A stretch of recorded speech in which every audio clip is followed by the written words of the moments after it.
in terms of how it's been from lockdown to some form of practicing life, it's been a little bumpy along the way, but it's been a one of huge amounts of research, huge amounts of listening, huge amounts of reading to the multitude of standard operating procedures that have been produced for the profession. Listening to the right people, listening to the right authorities at the right time has also been a little arduous, and knowing that the inconsistencies from perhaps the higher powers within the governmental offices have been a little bit difficult.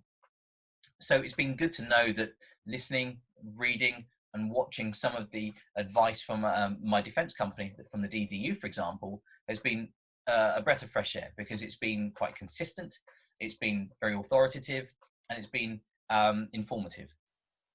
So in terms of the ramp up from being able to actually see patients and operate their practice, it's been an interesting time trying to then implement the standard operating protocols that were being given. However, what we are trying to do is ensure that those patients that have contacted us through need and emergencies over the time are being seen and are being prioritized. But that goes hand in hand with the risk assessments that we are needing to employ that are now set by the standard operating procedures. Obviously, with the advent of COVID, there are many, many more risk assessments that we need to carry out. And so it's a combination of the procedure that's required together with the risk assessment associated with that patient that's enabled us to then start serving those patients in the way that we'd like to. But it feels great to be back. It feels great to be serving those patients and to be seeing to these emergencies as we need to.